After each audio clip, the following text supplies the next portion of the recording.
Tonight, a Target 12 investigators exclusive, alarming access. This man is a convicted sex offender. His victims say she was assaulted for years, starting when she was just 13.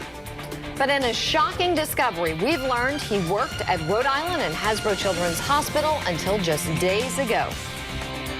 24-hour access. With the badge that he's issued from Human Resources, he's able to get in any locked door at any time. The hospital worker who told us about the sex offender says he came to Target 12 because hospital officials never responded to him about his warnings. Now, under pressure from our investigation, we can tell you the hospital has taken action. Target 12 investigator Tim White joins us now with his exclusive findings. Well, clearly, Hasbro Children's Hospital should be a fortress for sick kids. So when we learned an admitted sex offender was working there, we immediately reached out to hospital officials. We were stunned to learn they'd known for more than a year. This is video of 56-year-old Jose Matosu leaving work after a shift at the Rhode Island Hospital campus. He had been a full-time employee since 1999, according to hospital officials. As an electrician, he not only worked at Rhode Island Hospital, but Hasbro Children's as well.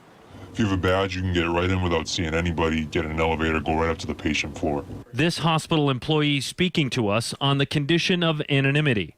It's been going on for too long. Here's what we were able to uncover about Matosu's case. In 2011, he was charged by North Providence police with 3 counts of second-degree sexual assault.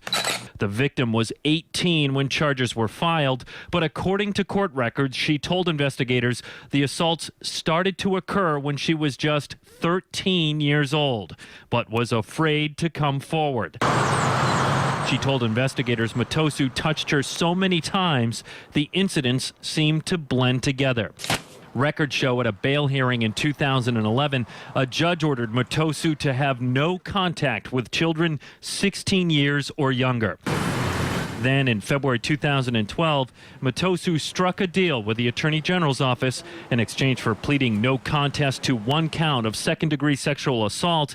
The other 2 charges would be dropped. Jose. In this audio recording obtained by Target 12, you can hear Matosu apologizing for his actions at his sentencing. That I'm very sorry for what I put a lot of people through, sir. Matosu was spared prison time. He was sentenced to 7 years probation and ordered to enter a sex offender treatment program. Now, 9 months later, Matosu is still on probation. And until this week, he still had access to the state's premier hospital for children. I was appalled. I mean, I couldn't believe he wasn't fired. Make no mistake, it's not because the hospital didn't know. A spokesperson tells Target 12 Matosu told his bosses when he was charged. So why would they continue to employ a convicted sex offender? Well, we'd love to tell you, but nobody from the hospital would sit down with us to explain.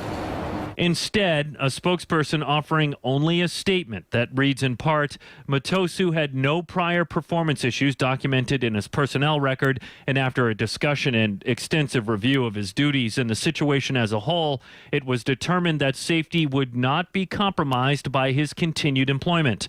His duties as an electrician at Rhode Island Hospital do not involve any direct patient care. That's a play on words. The only people that have direct patient care are nurses and doctors. There's other people that come and go out of the room.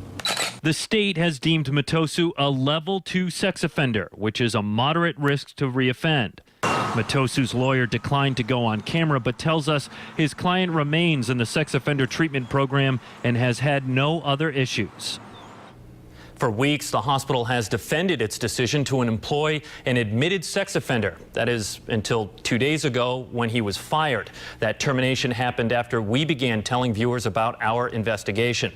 The hospital claims it's because a judge denied Matosu's request to be reclassified as a level 1 sex offender, which is a lower risk to reoffend. Now, Mike and Susan, even though the hospital fired him, a spokesperson maintains they are confident patient safety was never compromised. You know, Tim, this is a shocking report. Are there any other sex offenders at the hospital? The spokesperson tells us that they are not aware of any other sex offenders at the hospital. But oddly, even though Matosu was allowed to stay on the payroll for a year after his conviction, the hospital tells me they would never consider hiring a sex offender. Clearly, we want to know why the difference. Hospital officials have an open invitation to sit down with us at any time. Alrighty, Tim, thanks so much. And Target 12 reveals new information tonight, including the sex offender's long legal fight to try and overturn his classification and what that means to you.